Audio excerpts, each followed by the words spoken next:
Before we jump into this episode, I want to remind you that while Caitlin and Sophia are dietitians, we're not your dietitians.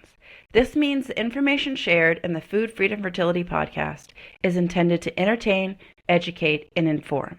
It is not a substitute for medical care. This information is not intended to diagnose, manage, or treat disease. Always consult with your doctor before making any changes. Welcome to an early morning episode of the Food Freedom Fertility podcast. I'm your host, Sophia Pavia. I'm a registered dietitian nutritionist who specializes in women's fertility. And I'm here with my best friend and co-host, fellow dietitian, Caitlin Johnson, who also specializes in women's fertility. And last episode, if you tuned in, we were burning the midnight oil. It was really late for Caitlin. Today, it's really early for me. We're burning the morning wood. And so we've got a wood burning stove this morning instead of an oil lamp, which we had the last episode. If in case you're wondering what that joke was about, it was about fire. It was about morning wood. You can't get out of it. That was too good. So here we are. We actually had a different episode planned for today. We had a guest coming on, but as it happens in the world of fertility, she is, I think, getting ready to have her baby. Mm-hmm. She had to cancel on us this morning because she, in the wee early hours, was thinking maybe labor feelings were happening. Mm-hmm. So we are praying for her. We are stoked for her. We will have her on next season when she is ready to come back and help you ladies after her sweet baby is born. So this morning we're going to pivot. And we are going to pivot. Shut up. Okay. So we're going to pivot. Caitlin has had some big developments in her health, in the way that she treats her PCOS, in some tools that you were maybe really familiar with. I know I am, or tools that maybe aren't so familiar to you or are a little more scary or drastic or whatever you want to think about with it. I don't mean to say it so negatively, but anyway, you'll hear what I'm talking about. Okay. Enough of the teaser. Caitlin, let's hear about what's going on in your world. I started a GLP-1. And so today we're going to talk about my health. Who would ever do that? What a slob. That's a joke because I used one for 3 months to get pregnant with this baby. Yeah, it's so interesting. It's such a controversial topic, but I kind of want to do a little bit of a health update, life update, but also I've been digging into the research on this stuff because I'm writing a book, How to Get Pregnant with PCOS. And of course, we're going to cover this because it is something that we're getting lots of questions about and people are talking about. There are headlines all over the place. This new PCOS off-label drug because people are taking it and accidentally getting pregnant. So should we be using it to on purpose get pregnant? I've had a handful of clients on it and in different scenarios. So one of our sponsors who I actually have a really deep and good working relationship prescribes these medications and can help fulfill them. And I have a kind of a huge trust factor with, and it's Dr. Gary from Fertility Cloud. When I had a annual visit, and I'll kind of dig into that, and then my appointment with Dr. Gary, this came up with my doctor, and we had a conversation about it, and I left with more questions than answers from the perspective of like someone treating me. Mm-hmm. And I wanted somebody that knew much more about PCOS, much more about fertility, and that I really trusted. And one of the reasons why I feel a deep trust with Dr. Gary from Fertility Cloud is not just that we've had him on and we've had a few hours face-to-face talking with him and I've heard his philosophy on things, but I've actually started going to client appointments that are seeing Fertility Cloud practitioners. So all my like patients that work with me for 3 or 4 months at a time, if they decide to get support through Fertility Cloud for ovulation stim or progesterone support or GLP-1 support, I mean, no matter what they're doing, I will offer to them, when you have your appointment with them, would you like me to piggyback and just listen or help advocate with you? And so I've actually had a lot of additional time with Dr. Gary where Mhm. I've been really impressed with the way he works. So when I was thinking about making a decision like this for my own health, I started with my primary with annual labs. We talked about it. I've done research in my book and been working with clients myself on it and thought, okay, I want to talk to somebody else more in depth in this. And so that's what led me to Dr. Gary with Fertility Cloud. So that's kind of like the big peaks, right? If we were like flying Wave tops? over, Yeah. yeah, 500,000, 40,000 foot view or whatever. Um, I had some doctor's appointments, was interested, thought about it, worked with the doctor. They prescribed it. I got the prescription. It's an um, compounded version. So it's not the. How is that different? What does that really mean? Okay. So there are two major, but these are not the only peptides that are like GLP-1 agonists um, on the market right now that are really big. Semaglutide, or when we were at Fancy, I heard a lot of people calling it semaglutide. Interesting. Semaglutide. Semaglutide We and were in Tennessee. tirzepatide. People say things weird there. um, Semaglutide is a GLP-1 agonist. She would Tirzep never use glutide. She uses semaglutide. Semaglutide. Sort of a glutide. That's what I think of. I don't know. That's just what it Yeah. sounds like to me. Yeah. And then tirzepatide is a little bit different in that it's got that GLP-1 agonist, but it also has, was it a GIP? Yeah. Yes, Which is exactly. which is a little bit different in its function and work. And so the active ingredients in them are semaglutide and tirzepatide. Think about like ibuprofen and Advil. Mhm. Okay, so the main medicines that are on the market and have been for a very long time, particularly the semaglutide version, is Ozempic, and then recently a higher dose of semaglutide was approved by the FDA for weight loss. So that one is called Wegovy. And then tirzepatide, I don't even remember the name of that one. Zepbound. Zepbound. Okay. So we have history with these medicines, Yeah, and also particularly Manjaro is a as the tirzepatide as higher well. Mhm, dose. Yeah. mhm. Okay. So it's similar, kind of like diabetes one, weight loss another. And I mean, you've probably heard of Ozempic from the commercials. There's no way Oh, you haven't heard of Ozempic at this Ozempic. point. We've even talked about it on this podcast. But yeah, definitely. And like the Kardashians are on it and Oh yeah. it's So very isn't trendy right now. Serena Williams or Xena or somebody on it? Like it's getting very big. Yeah. Um, so okay, so these are having a compounded version is basically like you going to a pharmacy and having them give you the active ingredient in a mixture. Usually they mix it with like a vitamin or something to make it a little bit different than the name brand drug. And Mhm. then it's you dose it yourself. So the main difference in like the at home piece is if you have these name brand medications, they come preloaded in an injection kind of cartridge and you put it up against your skin, you press it and you You like hold it turn the as it dial. injects it. Here's a dose, put it Uh-huh. here, and it injects. And it injects. These you're using like an insulin syringe, which is a really small syringe. You're dosing a very small amount of it. You dose it in the same areas where you can get to subcutaneous fat. Um, Belly, hip, butt. yeah. I saw somebody do it on the inside of their thigh the other day on Instagram, and I was Ouch, like, "Why would you why? do that?" Yeah, I was like, "You're Oh, silly. You're a holy silly person." bikini wax. Never.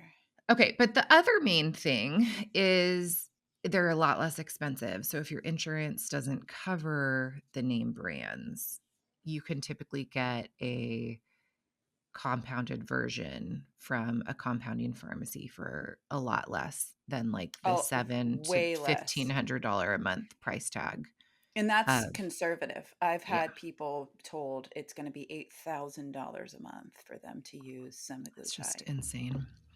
Insanity. Um, these prices will come down over time. But for me, our insurance doesn't cover it, and I don't really qualify under the main reason somebody would take it, so I'm kind of using it in a little bit of an off-label way. Mhm. I do Meaning qualify in some of the other you're areas. not severely obese, you Right. don't have My I don't have uncontrolled diabetes. diabetes. Yeah, exactly. So, those are the main differences of getting it compounded. That's kind of the difference. You could also think about when we say tirzepatide or semaglutide, think about like ibuprofen versus Motrin Advil. Yeah. Or acetaminophen and versus Tylenol. Tylenol. Yeah. So, Not that we would ever say you should take that. stop. We're going to get in jail again by people. They won't let you take Tylenol, but they'll take a GLP-1.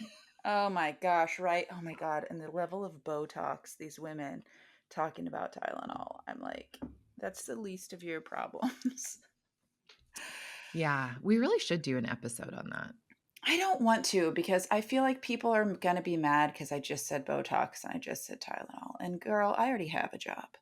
I don't need to argue with you online. It takes away from my time of actually helping people. Yeah. Yeah, okay, so let's zoom out. In my lifetime, I have known I have PCOS for more than I've been a child and not known I had PCOS. I got diagnosed at 18. I'm gonna be 40 in, like, 2 months. 2 months and a little change. That makes me excited because I feel like, oh, this is going to be an exciting birthday. What should we do? I know. I don't know. Everybody I keeps don't know the asking me answer. that. I need to get a good answer. You're going to come to Las Vegas with me and your cousin Star, and we'll go to the Backstreet Boys concert. Caitlin is so disinterested in this. I would so much rather go see Celine Dion again. Oh my gosh, I would love that. That would be so Oh, fun. I'll be so My heart will enormous. go on. Oh, Okay. all right. So 18, got diagnosed, super heavy in weight. Okay, super heavy in weight. What does that mean? Because that's I kind of was like relative. 60 pounds overweight for my 5'6" body. I was over 200 Are pounds. you 5'6"? Why do I think you're tall? I don't know. Okay, I've It's always my told people personality. Caitlin's 5'10". Whoops. All right, she's shorter than me. What?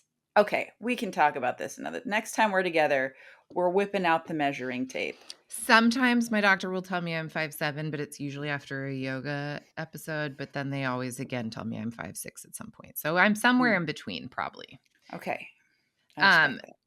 60 pounds overweight, lost the weight really healthfully after really poor attempts, went on a huge journey learning about PCOS, insulin resistance, managing PCOS, saw all the functional doctors, and honestly managed it really well for a lot of years with just diet and movement and stress management alone. Yeah, you got Fast 3 babies to forward show for it. fast forward to 3 babies and learning I have anxiety and starting to treat anxiety, and this has been kind of the back and forth conversation with my doctor that the only baby I haven't been able to lose the weight from is Seamus. I That's her weighed youngest, I the weighed most recent baby. 155, 160 when I got pregnant. At my heaviest in that pregnancy, I was like 185. Right after delivering him, I was back down to like 168. And over that year, I climbed up to like 185. But I hadn't had a pregnancy where that had happened. And he nursed. I mean, we had some struggles, but he nursed just as well as Bonnie, who nursed the best. Wasn't like we weren't pulling calories and things off me with Yeah, breastfeeding. he was breastfeeding, yeah.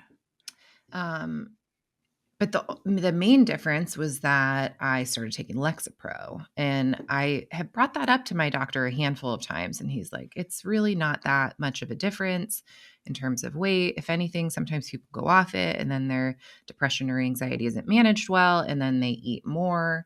And I'm like, "Okay, I understand that, but when you go look it up, I mean, it's even on the like pamphlet, it says that one of the side effects could be weight gain, and I frankly, even if that is the issue, I am much happier and healthier on this medicine than off this medicine. And I tried to go off it once right before my dad's cancer diagnosis, Oh, and it wasn't great. swing and a miss on And I that went right one. back on it, and then even went through my dad's treatment over the last year. I actually doubled the dose that I was on, and it was really But your helpful. dose, just listeners, so you understand, she was already on a low dose, and so doubling her dose really brought you up to, like, the standard therapeutic dose. That's true. So, she's been on a relatively low dose. I just wanna mention this because I think this is part of your doctor's logic, that you haven't been on Crazy such a high high dose. dose that it's gonna be, Mhm. like, impacting behaviors in funky ways, and Mhm. that I think is part of the issue with SSRIs is like maybe you feel better, but now you're making weird choices and feeling detached from reality. And that's not what's happening to Caitlin. She's not like mindlessly eating because she just thinks the world has no consequences. She's That's not what's happening. And so I think it's making her doctor think that this drug is like not contributing to weight gain, which it's not what she's experiencing. So just wanted to No. clarify that. Yeah, and he just kept saying, "You were older. This is your last baby. So you didn't lose the weight because 'cause you're older." And I'm like, "Well," and so let me back up. While my diet and lifestyle choices were not all that different, I did have about a 3-month period where I was binge eating in the late night hours. Like, I'd get up and nurse and be so hungry, and I would just the pantry was right across from my bedroom, and I would just go get, like, a bowl full of yummy, crispy potato chips. It was, like, everything I wanted, and then I'd go eat them. Sometimes I would go back for a refill, and I was, like, embarrassed about it. It had all the signs of binge Hallmarks of eating. binge Yeah. eating. Yeah, you I wanna was hide the embarrassed, I didn't bag, you want don't want people anybody to to know. know. Yeah, all those things. So, Which I'm from an sure outsider's perspective, it's like, "Oh, yeah, Caitlin, what a shame. Too many potato chips? I can't tell you how many people have landed in prison for too many potato chips. How many a family ruined yeah, I by know. the lure of potato chips." But I will tell you, actually, that got better after I started my anxiety medicine. Yeah, I believe it. But I also, the baby sleeps more, all the things. So then this past year, right before this past year, was a moment of like, okay, come to Jesus. I was 185. Now I'm like 195. And we had moved, and I was like, we got to start moving our bodies more. We started walking 3 miles every day, my husband and I. I was exercising more, eating well. I think I got down to like in the high 170s again. Yeah, And when I just saw you this past May, I was like, "Wow, you look different," which is saying a lot because the way Caitlin carries weight, in my opinion, me looking at her, she wears it well. She's busty, she's got round hips, she kind of has, like, the hourglass shape. So, it's not like I wanna take a dig at myself here and say how I get, like it's like jowls and a gut when I gain weight. It's, like, just in my belly looking pregnant and with a fat face. She does not do this. She's busty with round hips, and so even when she gains, I think it's easy for me and others to sort of minimize and be like, "What? You're a knockout. What are you talking about? Like, you look great." But when you have something like PCOS, the PCOS doesn't care that you look mhm, good. Doesn't care how yeah. you look at all. And I like this may be really triggering for you gals. Like this is really not just about weight, but and you'll see that as we kind of continue forward. But it's also about entering my 40s feeling good and a potential for if we maybe like we haven't completely shut the door on do we have one more kid, and if we're going to have one more kid, like I was my healthiest and ready to do that about a year ago. And literally about a year ago, fast forward 3 weeks is when we found out my dad had cancer. And just my world turned upside down from the perspective Mhm. of being on ground zero. My parents live in a unit attached to our house. My mom is wonderful and carried a lot of the weight, and my sister came into town a lot. We had a lot of love and support around us, but like all the medical appointments were me. Um, the days in the ICU were me. I was the one capable. I was the best one fit for helping advocate, And you're just all just those there things. Yeah. also. You're just there for everything. And there's this, psychological piece. You guys don't know Caitlin's dad, but this guy is, I don't want to call him a patriarch in like a bad way, but like he is sort of a father to all. Like that's sort of the way that I mean it. Mhm. And he is a mighty force of a person in his personality, in his laugh, in his voice, in the impact of what he says and does. Like, he's not even my dad. And I haven't even seen him because he's been immunocompromised and not, flying to places where I am. But to see this person sick, losing weight, weak, hard to talk, hard to, to see this masculine force in your life start to wither is hugely emotional. And he's not even my dad. Mhm. So Caitlin is watching this happen every single day. That's another part of, I think, why this was so impactful for you versus, I say this because my dad 2 years or whatever. Yeah, it was about two Mhm. years ago. My dad got diagnosed with like almost the exact same cancer, just in a slightly different, like her Caitlin's dad, it was like esophagus, stomach. My Mhm. dad's was just higher up and was like esophagus, Throat, mouth, tongue. tongue, throat. Mhm. Yeah. And Mhm. so shockingly, that made it present very differently because these parts of your body, even though they're inches away from each other, Mhm. function very differently. But I was not living there. I wasn't living it the way Mhm. Caitlin is. And so I just want to make that distinction. Yeah, and gosh, so much happened in that year. My father-in-law had a heart attack. He had a gallbladder thing. He had a surgery. My mother-in-law had eye surgery and stomach surgery. They retired. Just like a lot of things. And then Mhm. you still own a business, have a You still have podcast, 3 children, and and their 3 needs children, will and not a stop. They're not husband. like, "Oh, grandpa's sick? Well, listen, my shoelace broke and you need to deal with this right effing now." Right. Anyway, it just was a year, and I don't weigh myself daily. I don't weigh myself a lot. I don't, I did when I was trying to lose weight, because honestly, that's one of the things that is evidence based, that if you are weighing yourself while you're trying to lose weight, you tend to have a better chance at success. There's a lot of reasons for that. But so I do it when I'm trying to lose weight. When I'm not trying to lose weight, I don't really hop on the scale unless I'm at the doctor, which I don't really go to except for my annual visits. And so yeah, I went to the doctor. I actually had the skin thing I wanted to see him for. And, so I made my annual visit and we did labs.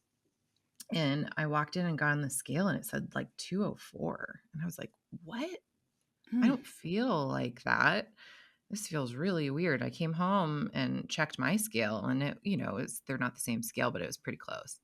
And I was like, oh man, all that momentum I had is gone. And I'm Well, still just funneled towards other things. yeah, and I think a huge piece of it was honestly cortisol and stress, because the one thing I continued to do last year, there were 2 things that I think really carried me through. I continued exercising, Mhm.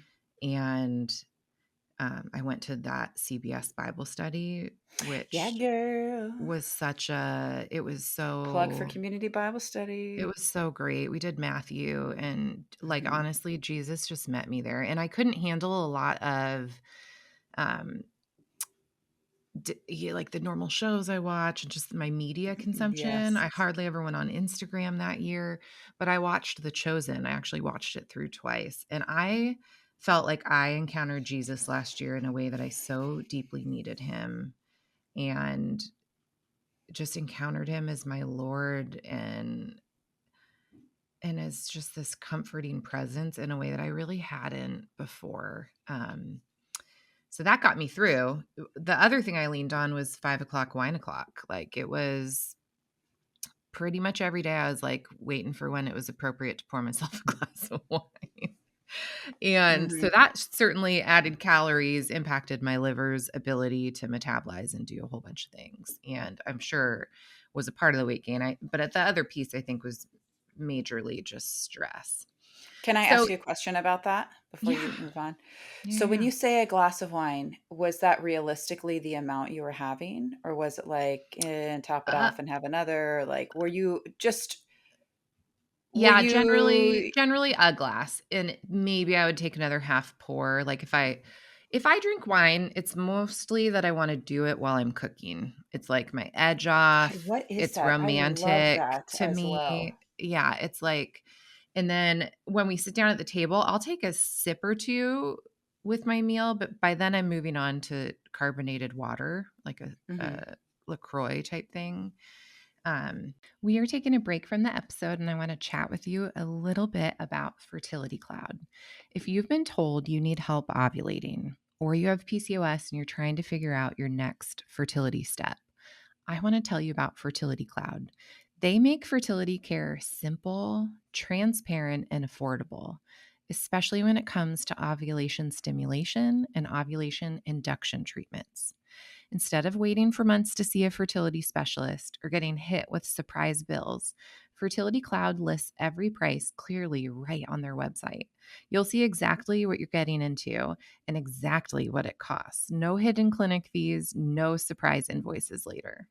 For my PCOS clients, this is huge. Their ovulation stimulation program can help jumpstart ovulation safely at home with physician guidance and medications delivered directly to you. You can do it all virtually, no driving to clinics or sitting in waiting rooms, and you can often even get appointments same day. If you're wondering, how do we do ultrasounds or what about lab draws? Don't worry, their concierge service helps determine where you can do that locally to you and coordinates with you on your behalf. It's just amazing.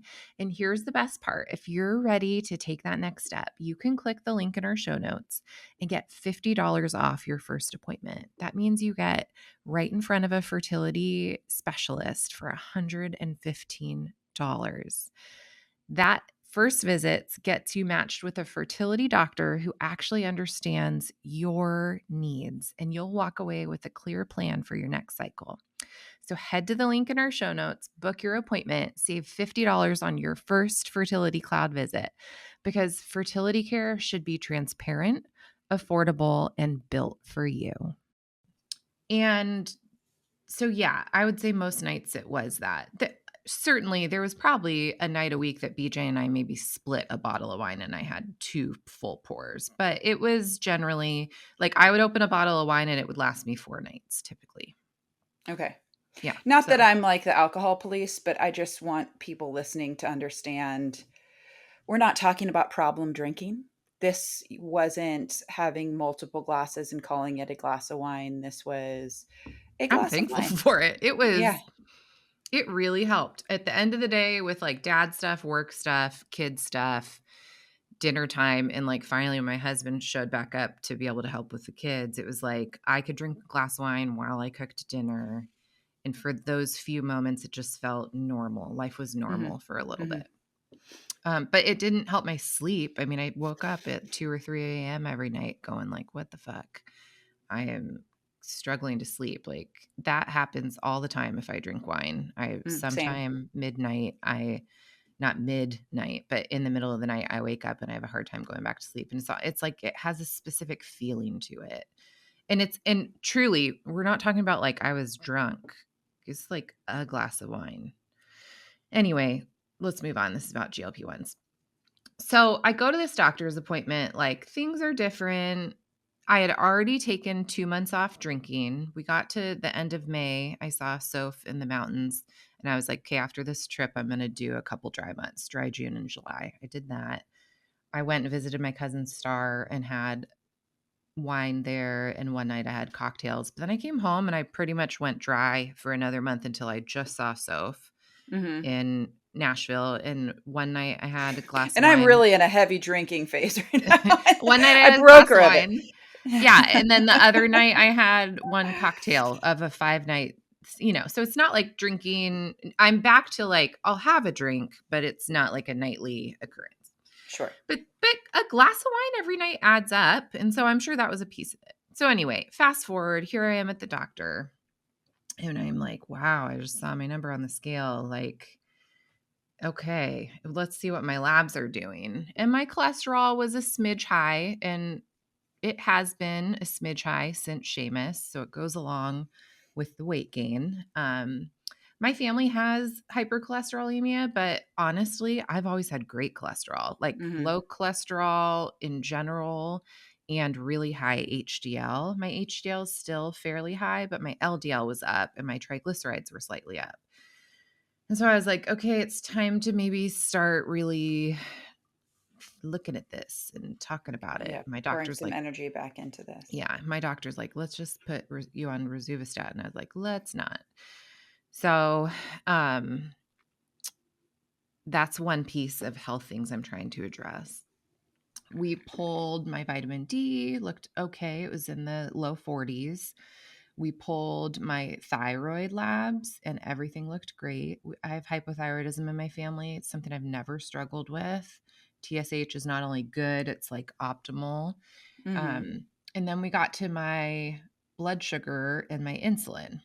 Both of Mhm. them totally within normal range. I think my fasting blood sugar was like 87 or 88, and my insulin was 8 or 9. Like, not high, within Mhm. the normal range, but not optimal. I like to see a fasting insulin under 7.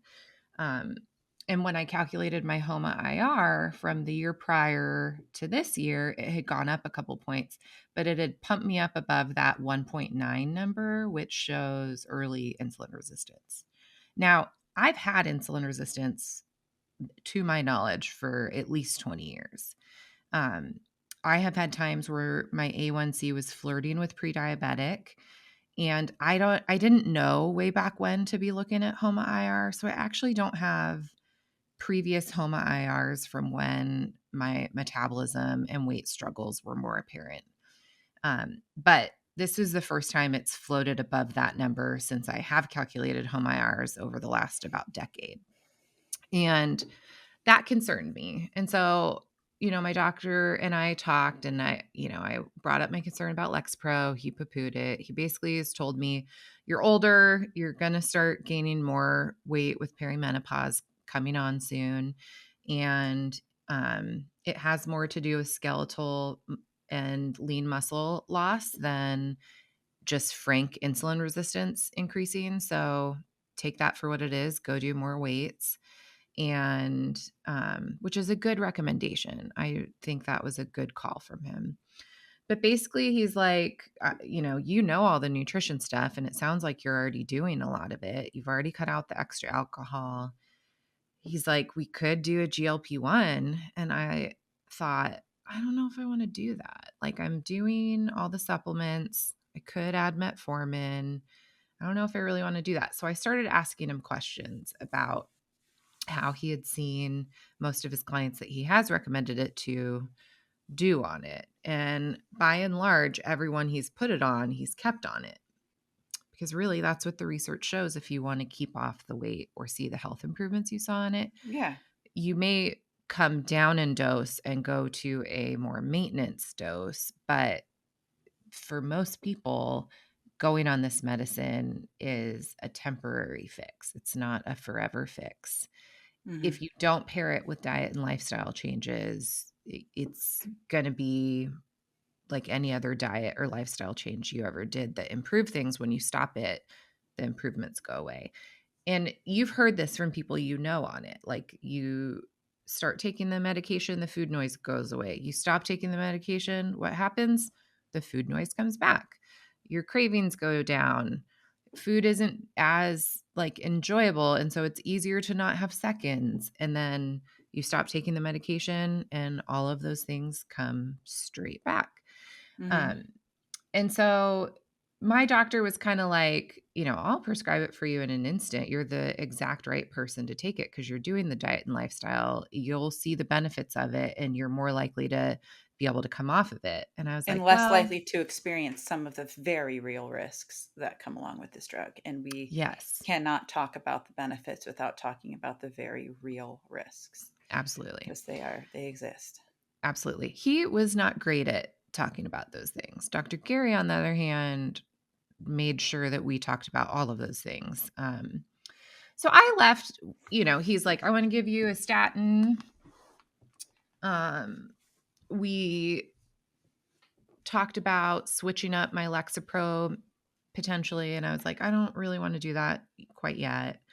I might go back down in dose and see how I'm doing with that. And I've since weaned down my Lexapro and I seem to be doing really well. I think the only hiccups were just some sleep troubles a week or two into the switch. But I seem to be back in a good rhythm. So I left that appointment like,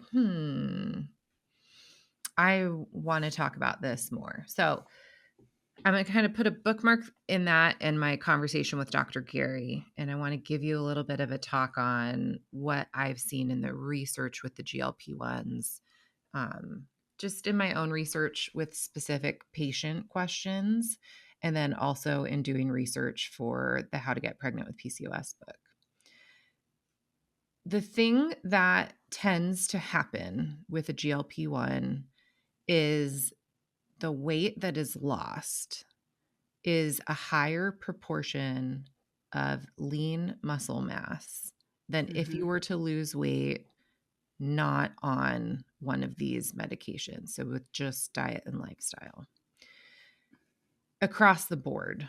Okay. So what I'm saying when I say that is if you were just to do diet and exercise and make some certain lifestyle changes, you would lose some combination of lean muscle and adipose or fat tissue and water weight. When you do that on a GLP-1, the research shows that largely people lose more muscle mass than they do if they were to just do it diet and lifestyle alone. And that probably has a handful of causes. One of which just being these medications really make you not interested in food and incredibly decrease your appetite or create huge side effects that are hard to manage and make you not want to eat very much if you're in the kind of like diarrhea or constipation train. And severe calorie restriction ensues. And with severe calorie restriction, you're going to start mobilizing from everywhere your body can pull from, including skeletal muscle. And like it's your body's going to pull from what it needs to pull from to take care of you right now. Mhm. And that's just the way that weight loss works, y'all. So, anytime you're losing weight from calorie restriction, your body is prioritizing staying alive. Keep in mind that for the past 2,000 years of human history, famine has been the issue, not excess food. This is the first time in human history this has ever been a problem. And so your body is biologically attuned to trying to not die of starvation. And anytime your body gets a whiff that there's not enough food to go around, either because you're deliberately restricting or because you're in a situation where calories simply aren't available, your body does not know the difference and is trying to keep your organs and brain alive. The way that different tissues break down, muscle versus fat. Muscle is a much more readily available source of glucose for your heart, your brain, your liver, your lungs. So, that unfortunately is the priority fuel when you are in acute calorie deficit. So, your body is going to prioritize muscle loss because it is a faster source of fuel. It is much harder to make glucose from fat. So that is not what your body is going to do first. And that is just the way our bodies work. It's just your body trying to stay alive. For all of human history, our biology has been geared towards surviving a famine. And in a way, that is, we wonder, why do people even have PCOS? Like, what is this? But way back when, these were the gals that could keep having babies in times of calorie deficits. These were the gals that could continue ovulating through famines. And thank you very much, ancestors with PCOS. You are the reason that I am here. But now that we're not having famines anymore, We're not having a yearly time where every woman barely eats.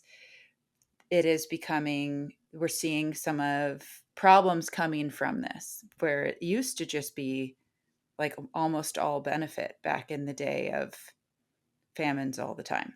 So this Mhm. is a biological thing. This isn't you not doing things right. This is Mhm. just, and just so you understand the way that's called gluconeogenesis. It's the way that our Mhm. bodies make fuel from fat and muscle. This is just the way that it works. Mhm. Yeah. So you're going to see a big push in social media and even some big names in the GLP-1 game. A lot of these like weight loss doctors that are starting brands around supporting yourself on GLP-1s. It's all about fiber, extra Protein. protein, prebiotic fibers, even to support certain Akkermansia strands that also support GLP-1 production and mucus lining within your gut. So you're going to see like a huge industry around supporting people on these medications now. So that's one thing that I was like, man, that's like opposite of what I want to do. I want to add muscle. I want to add strength. I don't want to lose muscle.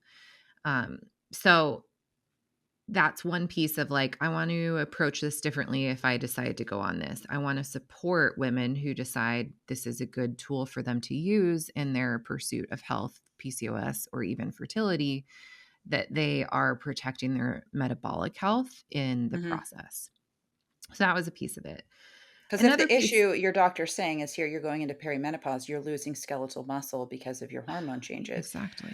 Going on a drug that's been proven every time to cause reduction in skeletal muscle tissue, I can see why you were like, I'm hesitant, doc. Mm-hmm.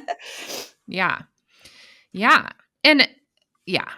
Okay. So then another question is, part of why I want to get my health back in order is I'm about to be 40. And like, if we are going to have one more baby, like the time is now. And Hmm. there are concerns with being on a GLP-1 and actively trying to conceive. The Hmm. recommendation is to have at least a 2-month washout period. They used to say a 4-month washout period that's been reduced to a Hmm. 2-month washout period. And I have a client Washout who, period means time that you are not using the medication before you try to get pregnant. exactly. I have a client who's working with a NAPRO doctor, and actually I have another client that started working with a NAPRO technology, whatever, approved doctor who is comfortable having people on GLP-1s up until a positive pregnancy test. And in specific scenarios is even recommending it. So I'm going to give you a little bit of a case study that brought up questions and kind of digging into the research around the safety of this.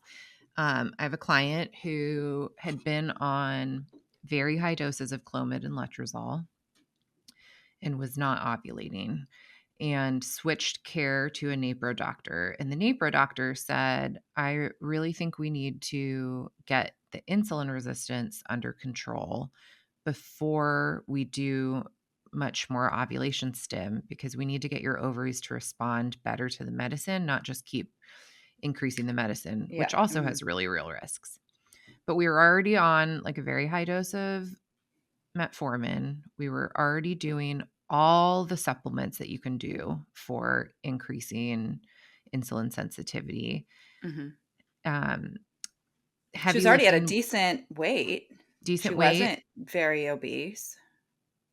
was probably the one area of this person's life that could have had optimized better was exercise. Hmm. Um, and had been working with me for years. She was eating really well. And so the NAPRO doctor said, I really think you should consider a GLP-1. We could go on it for 3 to 6 months. I've seen it work in PCOS to where we don't even need ovulation stim meds. Hmm. And, that brought up questions from us like, well, what about a 2-month washout period? And she said, I'm working with these guidelines. And honestly, I can't remember the name of them, but when I pulled them up, they weren't actually really guidelines. It was just a fertility group that like teaches functional fertility stuff, and I'll try to find it for the show notes. Sort of Um, like Pirate Code from Pirates of the Caribbean, it's not really laws. It's more like yeah, guidelines. exactly. Um, and so this client and I went and dug into all the research we could find. Most of it is case studies of individuals being on this medication for diabetes and then accidentally getting pregnant. All the other research is really in animals, and it's kind of scary. It's like these mice that we gave this dose of a GLP-1, their babies were deformed and Or spontaneously embryo death. They put mm, that on there, yeah. spontaneous embryo death. So you're like, good God. Ah, wow, that's scary. So Meanwhile, all it could these be worse. studies are really in animals, and then we have case studies. Well, there's more and more and more of these case studies, not as many published actually for what's going on out in the wild, because people who have PCOS and have struggled with their weight or don't even know if they have PCOS and have struggled with their weight are on these medications now, and they've never been able to get pregnant, and so they're having sex without protection whether they're trying to get pregnant or not, and then there's all these pregnancies happening. I had a client a couple of years ago who has a terzepatide baby because she had been doing all the fertility work forever, and she booked an appointment with me and then canceled it because she wanted to start working with me because she got pregnant because she had been using tirzepatide, and then she hired me to help her manage her PCOS and her pregnancy. But it was like just very interesting. It just started to all kind of pop up at once. So And I we want to add another piece to this. It's hard to differentiate in these case studies because we are not looking usually at women like Caitlin who are healthy by all metrics, except just a little bit of this and a little bit of that. We're looking at not just someone who got pregnant on tirzepatide, we're looking at somebody who had a diagnosed disease of diabetes, of obesity, of blah, blah, blah, blah, blah. Now it's the risks that come along with that pregnancy, as well as she's also on this drug. So we can't mhm, really differentiate because all those other things do increase your risk in pregnancy. And we're looking also at people that have very irregular cycles.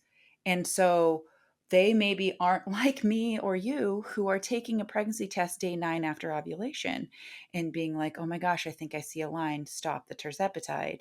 They are going several weeks into a pregnancy unaware because they didn't get their period. Well, they never get their period. Like they're that's an this is interesting point. normal. And so Mhm, now they're 14 weeks into a pregnancy or 9 weeks into a pregnancy when they realize they are pregnant and they've been on this med all along. So it's not a situation like in gals that are actively trying to conceive, where we are taking pregnancy tests probably even way before we should. This is a different situation where there's potential drug exposure for much longer into the pregnancy. mhm. And in this client case, she had had an ultrasound where the tech had noted enlarged ovaries. Hmm. And so we were starting to talk about ovarian wedge surgery or GLP-1. And the decision felt like, okay, well, let's try a GLP-1 first. That was the client's choice. Hmm. And within 2 months of being on it, had another ultrasound that showed her ovaries are back to normal size. And this cycle ovulated by day, I want to say it was day 15. That's So, so, yeah, that's like crazy good for someone cr- with PCOS. oh my gosh. And for somebody that wasn't even responding to For someone letrozole without med. PCOS, just a person, it's a good day to ovulate. Yeah. So, it's been interesting to watch some clients on it and then to really dig into the research. A lot of the reasons why GLP-1s are maybe a good fit for people with PCOS are all the things that we struggle with. With insulin resistance, it helps insulin resistance. With leptin resistance, women with PCOS, many of us have something called leptin resistance where we don't get the same signal that we're full that other people get. Leptin Hmm. is a hormone that your body makes to say, stop eating. And we make it, but our body doesn't respond to it just like it doesn't respond well to insulin. Hmm. Um, with insulin resistance and leptin resistance, I feel like the blood sugar, eat, feel tired, eat again cycle just feels extra strong. Hmm. We already make too much estrogen from our adipose tissue. We already have a dysregulated communication between our pituitary and our ovaries. Our ovaries are already over responding to the insulin and pumping out extra testosterone. Just ways that it supports things, this medicine is really helpful with. And I kind of was like, not only am I getting more comfortable recommending it, I'm actually actively, I had a patient in the last week that I was like, I think this would be a good next fit for you. Mhm. And I don't want to say I'm doing this because I want to feel what my patients are feeling, but there is a natural curiosity there. I do that with Oh, supplements. absolutely. I do that with everything. Name a diet. Caitlin and I have tried it just Yeah. because Yeah. this stuff fascinates us. This is why we do what we do. We wanna know. We wanna know what it's like, and we wanna be able to help people doing it.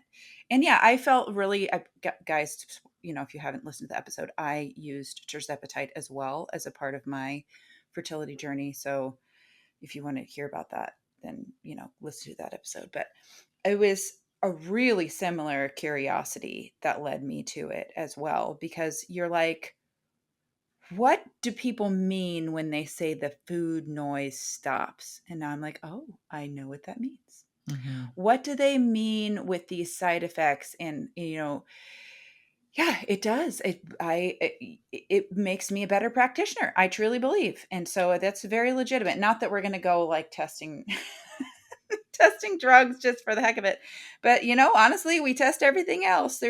There's not really a supplement that I've recommended to somebody that I haven't myself tried. There's not a diet I Hmm. recommend, or a recipe even, that I haven't myself tried, unless we're talking about some like super specific cultural recipe that I don't Hmm. have access to the ingredients of. But Hmm. yeah, that's Yeah, very normal. there was certainly a piece of that. But the bigger piece was, could this correct some of this underlying insulin resistance, help me manage the day-to-day food things? I really don't feel like I'm an overeater. So that to me isn't. No, and being around you so much, I've never seen you choose a portion. I mean, aside from your dalliance with potato chips after Seamus was born, I've never seen her.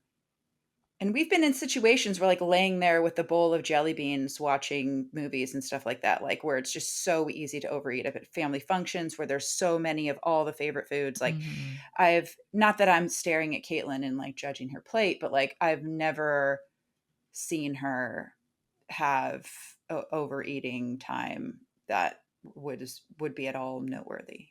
Yeah. So we're going to take a break from this episode to hear about one of our sponsors. You've probably heard me say this before, but preparing your body for pregnancy is not just about you, it's about both of you. Fertility is truly a team effort, and that's why I love the Fullwell Fertility Trio for Two. Fullwell was founded by a fellow registered dietitian and fertility expert, Ayla Barmer, and this bundle was designed to support both partners in the months leading up to conception. It combines their top rated prenatal vitamin, omega 3 fish oil, and a fertility booster supplement that covers things like CoQ10, N acetylcysteine, alpha lipoic acid, and organic ashwagandha root extract. The nutrients here support overall egg quality, sperm health, fertility, and even your stress resilience. If your partner's semen analysis looks normal, or if it's suboptimal and we need to improve things, nutrition plays a key role for things like sperm motility, count, and DNA quality. For women, these same nutrients help with ovulation, egg development, and healthy hormone balance, not to mention mitochondrial support, which is a huge piece of how your gametes mature and get ready to be that queen egg or that king sperm that make it to combining to form an embryo. These things are foundational for a strong, healthy pregnancy. I personally love that Fullwell's formulas are third party tested, they're evidence based, and made with doses that actually match what the research shows we need. No fluff, no underdosing. So if you're planning to start trying this winter or sometime in 2026, or you've been trying to conceive for a while, it's time to think about starting to nourish your bodies for what's ahead, or take a step up from your current protocol to one that is high quality. Head to fullwellfertility.com and use the code FFF20 for 20% off your order. That's FFF20 at checkout.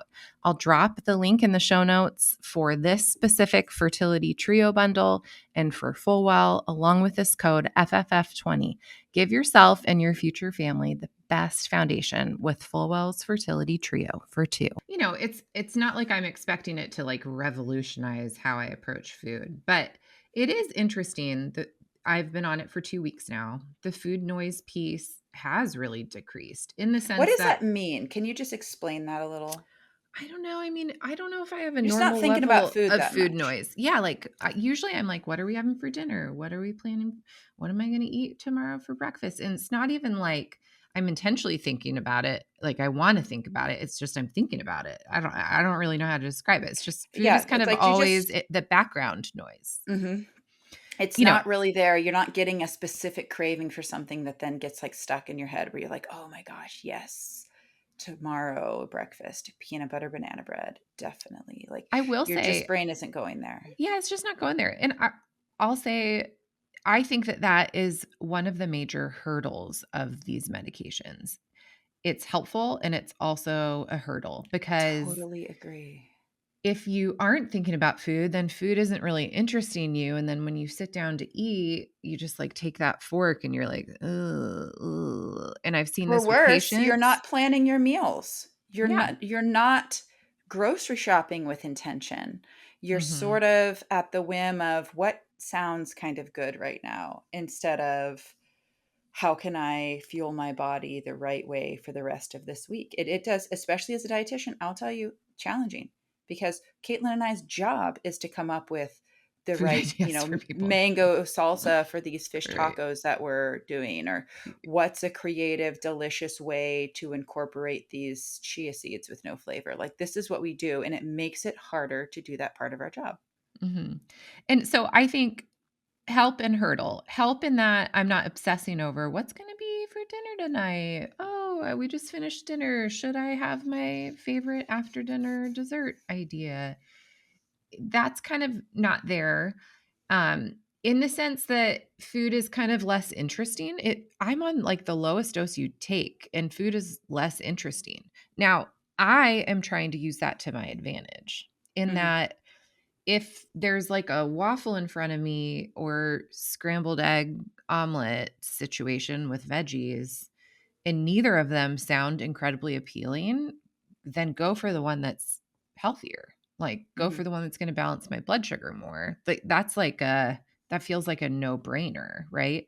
Mhm. But most people are like, "Well, I'm on this medication and I can get away with maybe eating a little bit more of these foods and I'll feel full faster. And so I'll choose that one that sounds even a little bit better because nothing sounds good and that sounds Mhm. good." Mhm. And so I think that that's one of the main differentiating pieces of people that are going to do really well on these medications is going into it knowing this is a help and a hurdle and I'm going to need to be really intentional about my food choices. I have a family member who's been on these and Not early just in the eat less, move more mantra that doctors tell you of how to lose weight. I'm eating less exactly. in Eat general, well. so Yeah. I So can eat anything I I can want eat because I anything I just wanna want. have much of it. Yeah. It's almost like keto, but in a different way. Like, well, I mean, I can eat a bacon wrapped steak because that's all I'm eating. And, or like intermittent fasting. Well, I only have this 4-hour eating window now. And so I'll eat whatever I want in it because I'm only eating for 4 hours. Oh, The terrible for you. healthfulness factor is Yes. so, so important. And so I think this is an area to capitalize on, and particularly with protein, because if your body is reaching for resources, we at the very least want to say, here are all these amino acids you can have. They're ready and in your bloodstream because of what I ate. You don't need to turn to my muscle. And then the other side of that is you are going to feel full faster. And so you really need to start with these things on your plate that are more healthful, the vegetables, the protein. the things that have a little bit of fiber in them, so that once you get full partway through your meal, you don't realize, "Oh, well, I only ate the thing that I kinda like on the plate, I like the just mentioned a few pasta." French fries and had a diet ginger ale. Yeah. Exactly. So, I think there's some intentionality that needs to happen there. The There's other a lot of thing intentionality, and that is, I mean, it's not, I would argue it's not some. It is the whole bag of beans. If yeah. you are gonna use these drugs for fertility, you better be locked the F in when it comes to your diet before starting these drugs. You will hurt yourself. You will hurt yourself irreparably if you go into this with a poor diet. You haven't, and we can talk about that later, but this is an extremely real risk. And I don't want it to sound like, there's a little piece of this of intentionality. No, that's it. That's all of it right Mhm. there. You have to Mhm. do it. You have to do it diligently, or you will hurt yourself in ways that are going to break your heart for the rest of your life. Mhm. Amen. So true. The other piece is monitoring those things. So, I actually bought a new scale. In the last, I'd say, 5 years, the at-home version of things like InBody, where it's like a bioimpedance model where you can step on a scale and have it tell you your body fat, your muscle weight, your total weight, your water weight. These scales, these like at-home versions of scales are less expensive and more accurate than they've ever been. And so I said, if I'm going to go on this, I'm going to get one of those. And I'm not just going to be looking for weight loss, I'm going to be looking for fat loss and do my best to maintain my muscle mass while I'm on these, which entered another piece of I'm not doing this unless. And Soph and I talked about this when I was in Fancy. Um, like there, it's a non-negotiable. I would like to be lifting weights 3, maybe even doing some sort of like body weight at home yoga type of Yeah, thing a resistance training. 4th It doesn't time. have to be lifting weights, guys. It can be push-ups, squats, lunges, pull-ups. You It need can to use be, those big muscle yeah. groups and tell Mhm. your body you need them and provide enough amino acids that you're kind of pulling from them and redepositing in them versus starving in that sense and having your body break down those muscles. So, like yesterday, I have a couple kettlebells at home. We have a Peloton, and I've told myself I can't hop on the Peloton more than once or twice a week. That's my favorite, like stress relief type exercise. But you have to do 3 body weight or Oh my weight gosh, this is so fun. exercises a We're week. so opposite. I know. We're so opposite when it comes to this.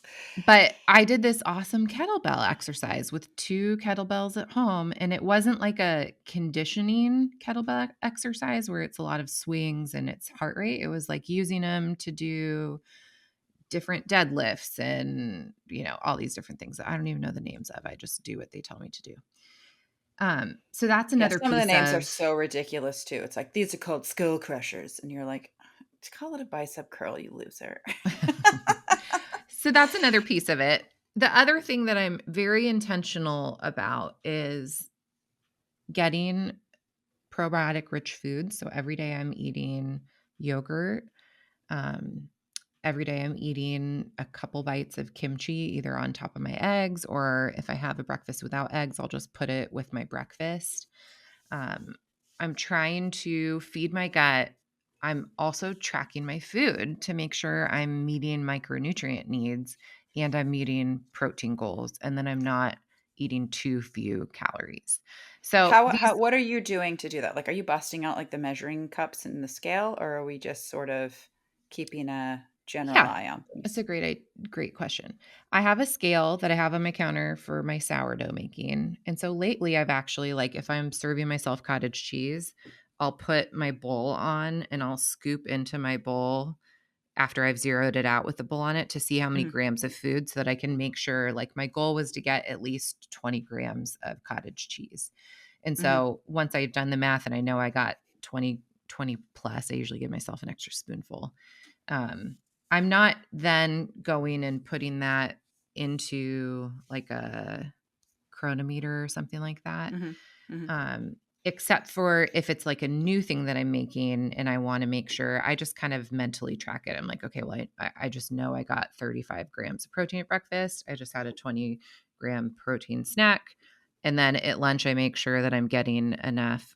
I'm eating the same amount of fruits and veggies that I usually get. But there have been a few days where I've actually charted beginning to end to make sure I'm eating enough calories, enough protein, and my micronutrients have been there. Mhm. Yeah, so I've actually done it in 2 different ways. I'm checking out a new electronic medical record that has food tracking in it that you can take pictures of your food, and it does as best it can to, like, Yeah, use calculate what AI you've to got. Mhm. calculate. Yeah, yeah. And then I have a few times popped it in Chronometer. So I'm doing that. I'm taking my all my prenatals and all those things, and I'm working on getting adequate sleep. So I kind of want to pivot to what Dr. Gary and I talked about in my appointment. Okay. Um, so I booked an appointment It's with your show, Fertility Caitlin. Cloud. This is your podcast, baby. You can talk about whatever you want. I can Ain't talk about nobody whatever. gonna come in here and tell you no. Certainly not me. So I booked an appointment with Fertility Cloud. Booked it like next day, which was awesome. And it was an evening appointment, as most appointments with Dr. Gary are. And I hopped on and he was like, "Oh, saw your name, but I wondered if it was actually you." I was like, "Yeah, we're here for my health today." And I just kind of gave him the overview of like what life has looked like, what labs I've struggled with in the past with PCOS, what my HOMA IR is now, that my cholesterol is a little bit higher, that my weight is like my heaviest I've ever been, and I'm about to knock the door into my 40s, and we maybe want to have another baby. And we kind of went through it all. And he asked me a handful of questions, including questions about my diet and lifestyle. And he's like, this is an elective option for you. You are like the type of person it would help, especially in the fertility context. Mhm. These are the concerns. You should be using birth control. You should not be pregnant while try to conceive while you're on it.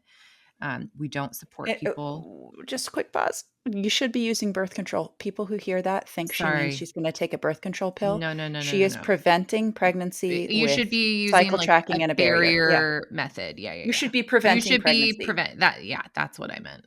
I'm sorry. I just And want that's people what to he understand said. when they're He listening to didn't us. tell Yeah. me to take birth control. You should be preventing pregnancy actively while you're on this.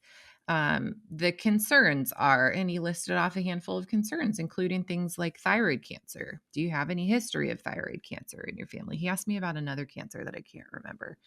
Which I Multiple endocrine neoplasia type 2. Is it that? probably that. I honestly Okay. don't remember. It's legitimate. That's more like HPA axis cancer, parathyroid, Hmm. pituitary, like that kind of thing, endocrine neoplasia. Anyway, it's a legitimate risk. Hmm. And anyway, go on. Yeah, Sorry. so I didn't have any of like the risk factors that he was concerned about, but he informed me of the side effects, the risk of going off of it and losing or gaining weight back. Um, he really underlined the need for me to make sure I was eating enough protein on it, that I had to do weight training if I wanted to protect my lean muscle mass, kind of all the Hmm. things that I had already decided, but I kinda needed somebody else to say to me, that? Yeah. Like, Sophie Yes. and I spend so much of our life being practitioners to other people. It's like and I've even heard this from pediatricians that I'm friends with. They're like, "Oh, yeah, we went to the hospital for this." I'm like, "You went to the hospital for that?" They're like, "Yeah, I just this kind of a situation, I don't treat my own kid. We just go. I'm too emotional to even think clearly." I'm like, "Oh, interesting. Yeah, I feel that way." In other ways, I would run my own labs and then tell myself what supplements I'm gonna take. But in this Yeah, scenario, it there's was like yes. yeah. Yes, you just need I do this with Caitlin all the time, a lot of times for like business things too, or just you just want somebody's brain to you just want another set of eyes on the problem. Are you seeing what I'm seeing? Are you thinking what I'm thinking?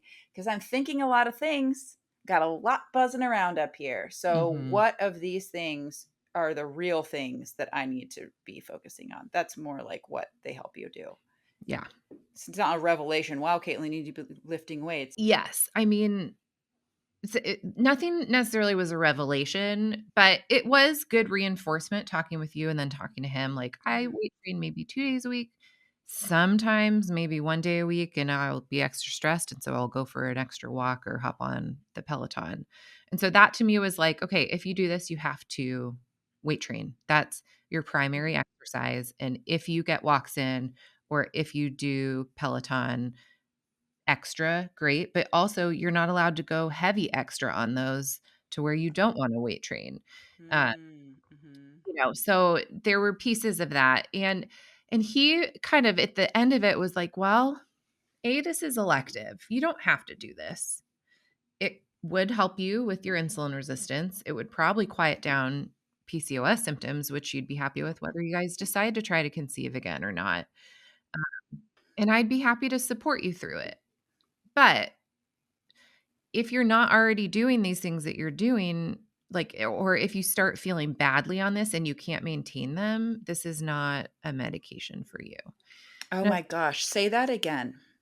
So he said, if you're not doing, like, if you're not already eating well and you're not already exercising, specifically weight training, then you shouldn't go on this medication. And if Mhm. you, if you like have a week where this is me ad libbing, where you're not feeling great because you're adjusting to a new dose level, Or you have a cold or yeah, like, you know.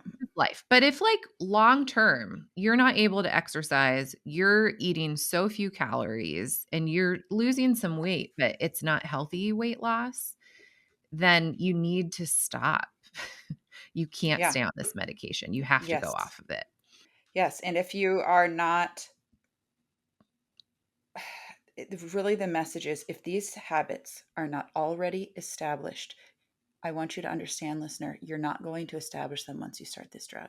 This drug makes it harder for you to eat the healthy foods that you need in the portions that are appropriate for your fertility. This drug makes it harder for you to have the energy to be putting up real weights in real numbers in the gym multiple days a week. So if you think you're going to be like, oh, well, once I go on this drug, this is going to be the turning point for me, this drug is not for you. Run, don't walk away from this drug. You need to do something else first and get these habits established because we're not just talking about remember the I don't want to scare you guys, okay? I used this drug when I was trying to get pregnant, and my baby is healthy and doing really well. Thank God. But the risk to your children, to your fertility, is so real if you are not doing these things really well already. And if you think, I just need to be pregnant, and so I'm going to take anything, I'm going to do anything, I don't have time. I'm 38, Sophia. I don't have time to establish these habits and then go on this drug. This is going to break your heart. And the risks are so real. And they are things that I would not wish upon a demon. And I don't want you to go through that. Okay. So if you're not established in these habits, like Caitlin, the person who does this for a freaking living, like, she's a great candidate for this. If you feel like you're at a point where like I could write a book about eating protein and fiber, I am the I weightless. am writing a book about it. But if you're not at that place, if you're like, well, I went to the gym 2 times, I'm ready for this drug. No, sister. Mhm. I cannot in good conscience. I could never live with myself. Remember how we said spontaneous embryo death? Remember how we said lifelong complications and birth defects and terrible deformities and things that you do not want your baby to live with? That's what's on the table and it's real. And I'm not saying this as an anti GLP-1 or because I used this drug as well, but it's only for certain situations. Yeah, and you need to have thorough conversations with the prescribing provider that's gonna dissect your health and Mhm. help make a decision of if they're comfortable prescribing it. And I guess this is the dividing line I think for me too is there are a lot of online places now, just like you can go get, I don't know, erection pills. Antibiotics, erection Yeah. pills, hair loss Like medicine. Roman. Yeah, like get Roman. You can now go get GLP-1s online with a text appointment with the doctor because they just want your money. Really, that's it. They want to compound it and just want your money. That's Ugh, not what Fertility so Cloud did Gary. with me. We did an actual No, and appointment. Dr. Gary is almost offensive in the way that he's That's not true. afraid. He did say something to Caitlin where I was like, "Bro, come on." But it was a real I won't even say it because it's gonna make you guys think he's a jerk, and he's not. He's actually wonderful, and he cares, and he doesn't want your baby to suffer because he didn't say to you something hard for you to hear. Or your Yeah. health, Yeah, your uh, health. I Osteoporosis and yes. gastroparesis and friggin' Mhm. glaucoma, and people have gone blind from these medications because their eyes are not nourished. And another point that I will say, if you have even a whisper of a nutritional deficiency, maybe you're a little bit anemic. Oh, your vitamin D isn't so good. We're seeing, the B vitamins are a little bit low, or any kind of deficiency in your body, do not take a drug that makes it harder for you to eat healthy. Do you hear me? Do you understand me today? So these things need to be looked at thoroughly by a professional who is good at looking at these things and addressing them and telling you, don't take this drug until we have several months established of good health and good blood work. Mhm. You're going to hurt Yeah. yourself. Yeah, absolutely. Um, and we did talk about those things. He's like, "Have you ever had a history of gastroparesis?" I'm like, "No, if anything, I have really great digestion." So that piece was like, if it slows down a little bit, not only would that be okay for a little period of time, but I know how to manage it. Um, Mhm. but that's another piece. Like, you really should make sure you're eating enough protein. For a lot of us, that means upping your protein, and you should be eating a good amount of fiber to help combat some of the common side effects, but also just for good health. And Mhm. fiber and protein slow down how quickly your stomach empties, in addition to just like what this medication itself Yeah. does. So Yeah. you kind of need, like, it's really good. It's so good to work with a practitioner that understands these things if you're going to consider a medication. And Dr. Gary shined in discussing it full, making sure I understood benefits, risks, alternatives, like the that piece of consent I felt like was presented so that I could make a really good consenting decision. And the other thing that just kind of rang out, he said multiple times, is this is an elective decision. You don't have to do this, Mhm. which I loved. Like, there was a lot of agency and choice presented to me, even in just the way he described it.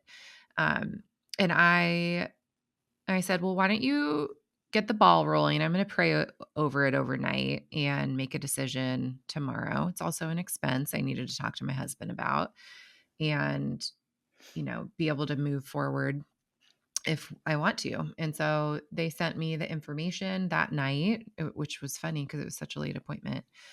Um, and to do tirzepatide, I think, is like $295 a month with Fertility Cloud. He gave me the option of semaglutide or tirzepatide, but recommended tirzepatide, and Mhm. I agreed with that recommendation. And so I decided to order it, and it was at my house 2 days later. Took me about a week to decide to actually take it, to, like, pick the day that if I felt really crappy the next few days, it would be okay. Like, Mhm. I didn't just, like, get it and take it.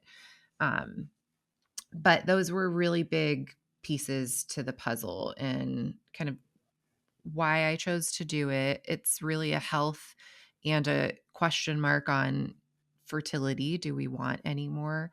We're currently not trying to conceive and following the rules. So, um, I'm like not even really willing to risk let's have sex when it looks like I'm not fertile, and then like use a barrier method. It's just like straight across the board barrier method right now. Mhm. That's how seriously I want to take it. I don't want any oopsies. I'm interested to see what it does to my cycle. I've been having really regular cycles for the last couple years. I would say they're like 35 to 40 days. They're a little bit longer, but I'm ovulating every cycle. I did one time in the last year over a super stressful time have like a 60-day cycle, but it was right around the time my dad was in the ICU, and it was very easy to go, my body's responding to stress. But I'm interested to see if it shortens up a little bit with the Mhm. GLP-1. I'm still taking inositol. I'm still taking a prenatal. I'm still taking a fish oil. I'm still taking, I have an inositol that has CoQ10, ALA, and B6 in it that I'm still taking. It has a Are you little on the bit of metformin Vitex still? too.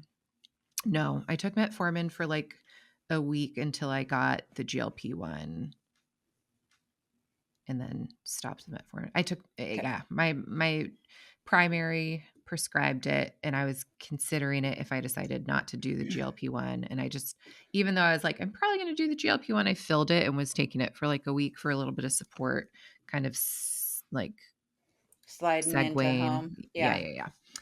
And I'm a couple weeks in. So what those couple weeks have looked like is some less interest in food, a lot less food noise. Just not Um, thinking about it. Just it's yeah, not on the top of your mind. yeah. And it's in one sense been easier to just be like, okay, well, last night I made this really yummy soup with bone broth and um, Italian sausage and lots of vegetables and cheese tortellini and some pesto sauce drizzle on the top. And I served it with sourdough and butter. And I scooped, my bowl with lots of veggies, lots of sausage, a few tortellini. Just was didn't seem that interesting to me. And I was like, I want to make sure I hit the protein here. And I gave myself a slice of sourdough with butter. And I ate most of the soup before I even took a bite of the sourdough. And I've really been enjoying sourdough lately. And I took a couple bites of sourdough and I was like, I'm full, I'm done. So it Mhm. was like I did. I ate what felt like I needed to eat, and then I stopped, but I made sure I got the veggies and the protein and the protein-rich bone broth first, and So I just you're kinda moved just on.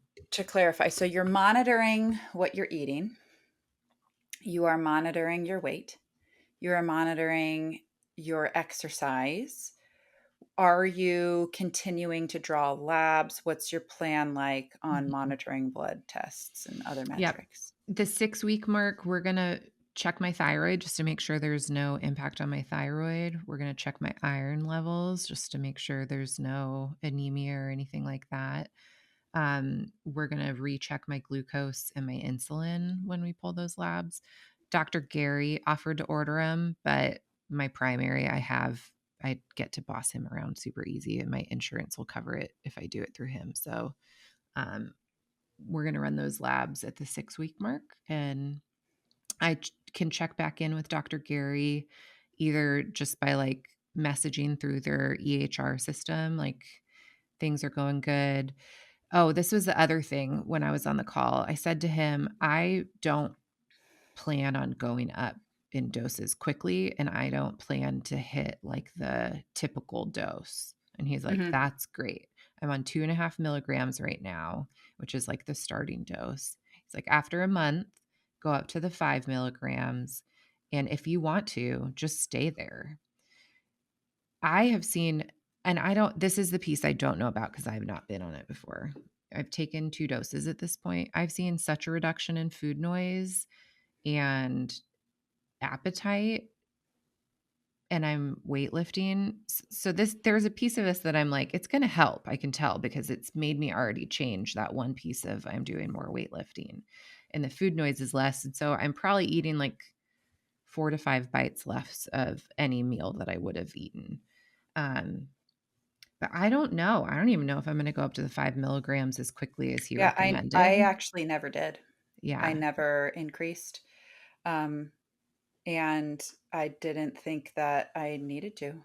I didn't have anything going on that was showing me I needed more medicine. If anything, I could probably start tapering back. But instead, I decided to just stop all the way and get pregnant. So, because I'd really reached a great point in my health and recovery to where I Mhm, was like, let's go. mhm, And there wasn't a tapering. I don't even think those insulin syringes are already so small, and I already was measuring to the first line on it. So it was like, There how was could no I way to have even even taper. taken less? Mhm. Yeah, it was like I couldn't, I don't even, we would have need to put like more, get a more diluted like compound in order for me Mhm. to take less. But yeah, I you might need more, but maybe you just maybe I don't. don't. I kinda hope I don't. I mean, it would stretch the bottle out, but it would also, um it would just be nice to get some of the benefits, and I'm not saying that, like, if you need more, there's something wrong with you, but as with anything, we want the lowest effective dose, and so That's the name of the game. I don't wanna take more than I need, and while I would love to get down to, like, 170 overnight, I don't wanna do that. I wanna lose maybe a pound a week, Yep. especially if I can keep that mostly fat as much as possible, and have this be really sustainable long-term weight loss. Do you have like a weight goal or something that you Um, would be because it's concerned if you really started to go below, or what are your thoughts on no, that? because it's really not about I know we're talking about this a lot in terms of weight, but it's really No, this doesn't is what people think feel about. It's good for the listeners to hear. it doesn't feel like there's a specific weight goal that I have in mind. I certainly like I don't I look back at pictures of me. I don't know that I ever even wanna be like my leanest, which was like 155. I don't even like I wanna be healthy, I wanna be strong. If I go into pregnancy, it would sure be nice to be down in the 160s before I go into pregnancy. Hmm. Um, You have to wait to get pregnant until at least the spring, though, okay? Because you you need me need in to be there fighting for me. shape. Fighting shape to postpartum doula. Yes. I have very real needs over here, people. Oh, man. It's actually kind of funny. We've, like, flip-flop being pregnant every time. Yeah, we've never overlapped, have we? Not really. Yeah, even like you had Seamus and I got pregnant with Jenny 4 months later. That was Yeah, like our closest, that was our closest. wasn't it? Me, Bonnie, and Natalie, That's what I'm December and thinking. June. Did we No, I think overlap at all? how old's Natalie? 4? She will, yeah, she'll be 5 in the December, mid-December. They're 18 months apart. No, we haven't overlapped. No, we didn't either. Mm-mm. Thanks, God. Yeah, we need each other in different ways. It's fun to have friends that you share a pregnancy with, don't get me wrong, but it's also when you're in like a business partnership with No, somebody, it's I mean, you at the very can't both least, be nauseous or postpartum at the yeah, same time. we've really been able to cover for each other in lots of life's difficult times, with the podcast. Our listeners are thankful for that because the Yeah, podcast has there still this churned would out. cease to be if we were both having babies at the same time. Oh, man. Yes. Okay, so takeaways from this. You loved your experience with Fertility Cloud. You felt like Dr. Gary was very thorough, almost to the point of like, back off, bro, at times. Mhm, mhm, But he needed to be. mhm. And don't hire a doctor because they're your friend. Or they're You a need yes some, man. yeah, they're yet, I know, right? You don't want that either. And Dr. Gary, DGAF, okay? This guy is a former religious refugee who came to the US out of like terrible communism and awful odds. He is tough as all hell, and he ain't here to try to. There's nothing you can say or do to him that he has not already lived through and conquered. So he's like, what's the Mhm, worst that'll happen? You don't like me? Oh, let me go cry. So he is a really great practitioner because of that. But he obviously cares. He's not like, I don't care about anybody. I just care that I make it to the top because this is what would make my ancestors proud. mhm, He is like, okay, I don't want you to lose an eye while on this medication. mhm. So let's get really serious. Like, even like, if what you're telling me is true, like, check yourself, Caitlin. Are you really Mhm, telling me what you're actually eating and what you're actually doing? Are you telling a doctor what they want to hear so that you can get the thing that you think you need? That we're mhm. all guilty of. I'm gotta say, I've done this. I myself have done this to doctors because sometimes they're just the bridge to get me where I'm trying to go. What I really Right. want is an MRI to tell me whether or not this thing is bigger or smaller. So in order for my insurance to cover it, in order for you to I gotta approve it, come see you. do I need to Yeah. tick some symptom checklist here? I'll say the magic words to get you to look into this for me. I think we've all done this before, but in certain instances, you got to be brutally honest, even if it means you're not going to hear what you want to hear, to say, like, I have not been taking this medication because I Mhm. don't like it and I'm scared of it. Yeah. Okay, And so the yeah, takeaways. go ahead. Loved that Takeaways. Yeah. interaction, loved Dr. Gary, um, loved how easy it all was. Booked the appointment, told him yes, paid for the meds. It was there 2 days later.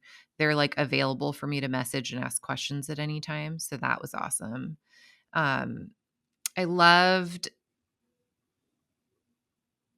this new scale I got. I spent $80 on a new scale, and it's pretty cool. You, like, hold this thing, it comes up, you're stepping on the thing, you're holding the thing, and it's pretty awesome. I'm gonna I want to go get get on it. Well, no, I don't actually. I don't want to know what it has to say. I would so I'm gonna go get on an InBody so that I can kind of I feel like InBody is kind of like the name in the game, just compare Yeah. them a little I bit. used that. I used an InBody while I was on tirzepatide.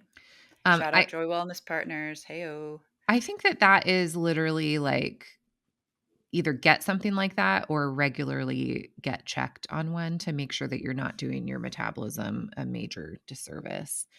Um, Continuing to really focus on nourishment, exercise. And then the last piece of it is being public about it. I think as a dietitian in the PCOS space, especially if my body starts changing and I have a supplement line, Amen. I think I Yes. need to be transparent and say, like, this is what I'm doing. I wish more were like this. I know of a gal who sells like beef tallow or whatever, and she like cut her finger cooking and then did this whole thing on how like she used beef tallow on her cut. Girl, no, you did not. Maybe you put some on there, but I know you, and you went to and you got antibiotics because it got horribly infected. And you just told the internet how you used your beef tallow, and that's a straight lie. And I'm so glad to hear you say that. I'm so glad to hear you say that. I have to And tell I you, would expect nothing less. Caitlin has it like was the really most scary integrity. though. And I'm going to do posts about how I'm doing this differently and how I plan to do it differently. But it was like, I put it up there. Then, like, people at church this weekend were like, I watched your video. I'm praying for you. And I was like, God, kill me. I know. It's hard. Uh, Parents at my kids' schools are gonna know. Like, I don't care about y'all knowing, and like the people it could help or the people that I don't want to harm by not being transparent. But I definitely don't want to talk to like the preschool moms about it. Well, that's the risk. And that's also, may that be a lesson, in keeping our internet privacy and maybe not having like our kids' details out there and stuff so that someone in the grocery store isn't like, oh, you must be Seamus. I heard you had a birthday. And you're like, who the hell are you? Oh my God. Yeah. Get out of here. Yeah. All right. Should we bow this episode up with some yeah girls? Yeah, let's do a yeah girl. Oh my gosh. What is my yeah girl? Hey, podcast listener, we are taking a break from this episode to talk about our sponsor for this season, and that is, of course, Tempdrop. It has been no secret on this podcast for many years that Caitlin and I love Tempdrop, specifically because it measures your basal body temperature while you are still sleeping. This is so key to anybody who is, one, like me, and forgets to take their temperature in the morning, and two, who wakes up at inconsistent times. When you are manually using a basal body temperature thermometer, like one that you'd find at the drugstore or buy online, you have to take your temperature at the exact same time every morning. This is great if you have a really predictable schedule and you always know what you're up to. You wake up at the same time every day without fail. This is not great for those of us who maybe are trying for a second or a third baby and are already waking up in the night with our existing children. And so when exactly was our temperature the lowest and which one are we counting as our wake up? This is also not great if you are a shift worker or if your schedule shifts even slightly. I'm talking about a 15-minute difference in when you wake up is going to skew your basal body temperature. That is why we love the temp drop on this podcast. It is such an easy and simple way to automate your fertility awareness method, regardless of your unique journey. It is great for if you have a irregular cycle, like if you have PCOS or you're recovering from hypothalamic amenorrhea and you want to know when and if you're ovulating at all and you don't have like a super consistent chart to start with. And it is great for anybody who just wants one less thing to think about. Temp Drop does not rely on your memory. It relies on science-backed data that is always improving and always growing and is truly the highest quality. TempDrop is committed to supporting individuals with connecting with their bodies. They support to make things more accessible rather than replacing existing methods. TempDrop is here to make what you're already doing easier. So if you want to try out TempDrop and sort of automate your fertility awareness temperature taking, use code FFF15 at checkout at tempdrop.com. I make it sound like my life is like so sad. No, here's my yeah, girl. My husband's home. Yay. And he's just, I've been having sort of like a, I don't know if it's the pregnancy or just me realizing how good I've got it, but like, I've got it so good with this guy. Oh my gosh. He does so much. And I have to do so little of the things that scare me and that I hate. Just the life I had of being a single lady, having to make every decision by myself, figure everything out by myself all the time. Everything was just me and God. And am I listening to him? Am I following him? Is my pride in the way? Is my fear in the way? Am I whatever? Now I got a guy for that. I got somebody to make these decisions with who has a really sound decision making mind for so many things that I know nothing about. And it has just been so great. We, in fact, were watching a show last night where a girl did a really ditzy thing. And he's like, reminds me of someone. And I was like, who? And he was like, I think you know. And turns out we were talking about two different things. He talked about the fact that in her ditzy move, she kind of made a little mess that she didn't care to clean up. And that's what he thinks I do. But what I really thought was like, she can be like a doofus potato because she's got somebody that's actually making hard decisions and looking out for her. And my husband is just like so strong and masculine and smart and capable and sharp and on it for so many things in life that I get to go in full potato mode. Like he was showing us our investment. He was like reviewing our investments last night. And he's like, look at this. And I was like, wow, good for you. And he's like, it's not really me. It's like the stock market did these things. And I was like, well, who made all the money that we put in there? Who chose all the stocks? Who maintains this and cuts away the ones that aren't performing and doubles down on the ones who are? It ain't me. I'll tell you that right now. But I That's did cool. make that soup you're eating, and isn't it good? Oh boy. May we all find partners that even us out in the ways that we need. I know. It's just so wonderful because he's not around much in this season. He's actually leaving again in less than a week and will be gone until Thanksgiving. So it's a bummer not having him around, but I wouldn't trade him for the world. Let me tell you, I don't want to be the one that goes and sweats my ass off in the desert for 3 weeks, working all day and night away from my kids. Pass.